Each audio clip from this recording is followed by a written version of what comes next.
बिस्मिल्लाहिर्रहमानिर्रहीम। पिछले साल के मुकाबले में मैं समझता था इस मरतबा आराम से बातें सुन ली जाएंगी। जनाब चेयरमैन सेनेट, स्पीकर कौमी असम्बली, वज़ीर आज़म इमरान खान साहब, मुअज़्ज़ज़ अरकान पार्लिमान, ख़वातीन व हज़रात, अस्सलाम अलैकुम। मैं आज इस ईवान के दूसरे पार्लिमानी साल की तकमील पर तहे दिल से मुबारकबाद पेश करता हूं आपको। मुझे आज तीसरी मरतबा इस अजीम पार्लिमान के मुश्तरका इजलास से मुखातिब होने का एजाज़ हासिल हो रहा है और मैं इस पर अल्लाह सुब्हानहू तआला का शुक्रगुजार हूँ। कौमों की ज़िंदगी में ऐसे लम्हात आते हैं जो अपने असरात से तारीख़ का धारा मोड़ देते हैं। पाकिस्तान भी एक ऐसे ही मोड़ पर मौजूद है। ये मौका अच्छा है कि माजी करीब के वाक़यात के एतबार से उन पर एक नज़र डालें और पिछले साल 2 साल के अंदर जो कुछ हुआ उस पर नज़र डालें। क्या किया, क्या करना चाहिए था और क्या करना चाहिए मुस्तक़बिल के अंदर। 3 चीज़ें ऐसी हैं जो इस कौम ने माजी में सीखी हैं और मैं समझता हूँ कोई मौका ज़ाय नहीं होने देना चाहिए याद दिलाना कौम को कि तुमने ये सीखा, तुमने ये हासिल किया, लिहाजा तुम एक अजीम कौम की तरफ जा रहे हो। एक ये कि आप लोगों ने मिलकर दहशतगर्दी का मुकाबला किया, बहुत बड़ा है। ये दुनिया में पाकिस्तान वो वाहिद कौम है जिसने दहशतगर्दी का मुकाबला किया।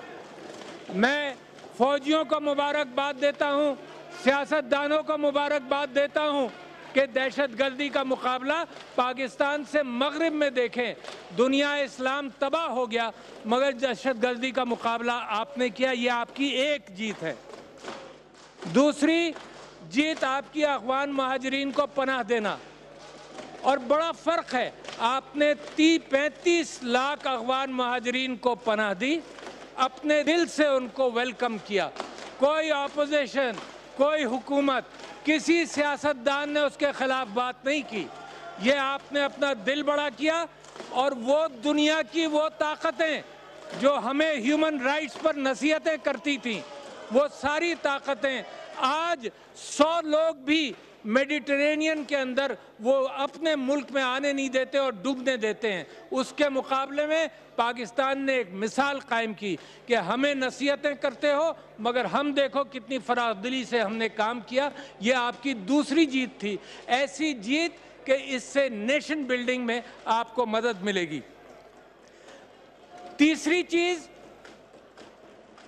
चीज़ कि आपने इंतहा पसंदी का मुकाबला किया और इसकी अहमियत जब बढ़ जाती है जब आप अपने करीबी मुल्क में मशरिक़ी तरफ देखते हैं तो वहाँ इंतहा पसंदी अब जन्म पा रही है। तो लिहाजा आपने जो इंतहा पसंदी का मुकाबला किया ये आपकी जीत है। जब ये हुकूमत आई तो कर्ज़ों का एक बहुत बड़ा बोझ था, करप्शन का बाजार गर्म था और मैं समझता हूँ कि ये मईशत बड़ी तेज़ी से ज़वाल पजीर थी। पहले साल के अंदर मैं ख़ुद भी परेशान था कि किस तरफ जाना चाहिए। लोग कहते थे IMF के साथ माहिदा करो, लोग कहते थे कि नहीं दोस्त ममालिक से मदद लो, मगर जो भी फ़ैसला किया उस फैसले के नतीजे में मईशत पर मस्बत असरात मुरतब हो रहे हैं जिनका ज़िक्र मैं ज़रूर करूँगा। क्योंकि हाल ये है कि अच्छी खबरों का प्रचार पाकिस्तान में नहीं होता और मैं मिसाल देता हूँ कि मेरी अपनी औलाद हो, उसकी परवरिश के लिए मैं उसकी हिम्मत बंधाता हूँ। मैं कहता हूँ कि तुमने ये काम किया, बड़ा अच्छा किया, तुमने ये काम किया, तुम और कर सकते हो, बजाय इसके कि वो माँ बाप जो अपनी औलाद को हमेशा ये कहें कि तुम निकम्मे हो, तुमने ये ख़राब किया, तुमने वो ख़राब किया।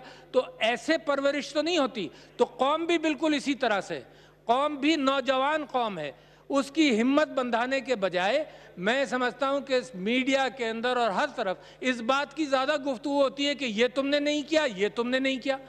اور اس کے ساتھ ساتھ میں آپ کو مثال دوں گا کہ کہاں اتنا ڈپریشن کریٹ کر دیا جاتا ہے کہ قوم جو ابھر رہی ہے وہ ابھرنے کے اعتبار سے وہ خود ڈھیلی پڑ جائے. تو یہ میں سمجھتا ہوں بڑی زیادتی ہے. اس کو میں آپ کے سامنے چیلنج کرتا ہوں کہ یہ زمانہ اب وہ زمانہ ہے جب نیشن بلڈنگ کے اندر آپ قوم کو کہیں کہ اٹھو اور کھڑے ہو، نہ کہ یہ کہ تم کھڑے نہیں ہو سکتے. میں سب سے پہلے پھر مثال دیتا ہوں پچھلے سال کی کہ کورونا وائرس سے آپ نے مقابلہ کیا اور بڑے اچھے انداز سے کیا. بڑا پریشر تھا اس حکومت کے اوپر اور میں واقف ہوں اس بات سے کہ لوگ بہت ڈرا رہے تھے کہ اموات ہوں گی، سڑکوں پر لوگ مریں گے، اسپتالوں میں جگہ نہیں ہوگی، فٹ پاتھ پر علاج ہو رہے ہوں گے، اور یہ پریشر تھا کہ ٹوٹل لاک ڈاؤن کر دو. اچھا، ٹوٹل لاک ڈاؤن کے حوالے سے قومیں بنتی ہیں مضبوط فیصلوں کی بنیاد پر، قومیں بنتی ہیں جب ویژنری فیصلے کیے جاتے ہیں اور ڈیٹا اور صرف سائنس کی بنیاد پر نہیں، ہمدردی کی بنیاد پر. اور ڈیٹا اور سائنس کی بنیاد پر مجھے طارق بن زیاد یاد آتے ہیں کہ سائنس اور ڈیٹا یہ کہتی تھی، ریئلزم یہ کہتا تھا کہ کشتیاں مت جلاؤ، ایک دوسرے ملک میں آئے ہو، تم جنگ جیتو نہ جیتو پیچھے جانے کا راستہ اوپن رکھو، مگر انہوں نے کشتیاں جلائیں. یہ میں سمجھتا ہوں کہ ویژن قوم کے ذہن میں پرائرٹیز کلیئر ہوں تو وہ ویژن بنتا ہے. آپ نے کیا ویژن اختیار کیا؟ آپ نے ویژن اختیار کیا کہ نہیں، ہم غریب کو بھوکا نہیں مرنے